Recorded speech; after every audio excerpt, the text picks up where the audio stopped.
Hi எல்லாருக்கும் வணக்கம். இன்றைக்கி தேர்ஸ்டே. எவ்ரி தேர்ஸ்டே நான் வீடு மாஃப் போட்டுருவேன். ஸோ இன்றைக்கி வேலை கொஞ்சம் ஹெக்டிக்காக இருந்ததுனால இன்றைக்கி அப்படியே ஹேர் வாஷ் பண்ணிட்டு வந்துட்டேன். பிகாஸ் நான் இன்றைக்கி மாஃப் போட்டதில் ரொம்ப ஸ்வெட் ஆச்சு. ஸோ தலையெல்லாம் அழுக்காயிடுச்சு. அதனால நான் ஹேர் வாஷை பண்ணிட்டு வந்துட்டேன். அண்ட் இன்றைக்கி மார்னிங் பிரேக்ஃபாஸ்ட்டு முடிச்சதுக்கு அப்புறமா ஒரு 11 o'clock ஜூஸ் போட்டு குடிக்கலான்னு பிளான் பண்ணியிருந்தோம். இன்றைக்கி ஏபிசி ஜூஸ் தான் போட போகிறேன்.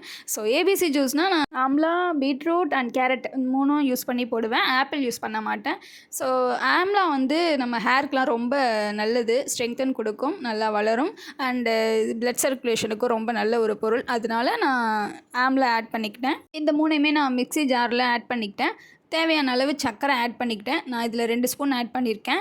ஸோ நாங்கள் இதை வந்து 3 பேர் குடிக்க போகிறோம். ஸோ லைட்டாக தண்ணி வந்து ஆட் பண்ணிவிட்டு ஜஸ்ட்டு அரைச்சி எடுத்துகிட்டு அதுக்கப்புறமா நமக்கு எவ்வளோ தேவையோ அவ்வளோவுக்கு நான் தண்ணி ஜாஸ்தியாகவே ஆட் பண்ணிப்பேன். மெயினாக இதில் நமக்கு டேஸ்ட்டு கொடுக்குறதே நமக்கு அந்த ஆம்லா தான். அந்த ஆம்லாவோட அந்த துவர்ப்பு இருக்குல்ல, அது வந்து நல்ல டேஸ்ட் கொடுக்கும். அது சர்க்கரையோட ஆட் பண்ணும்போது சூப்பராக இருக்கும் குடிக்கிறதுக்கு.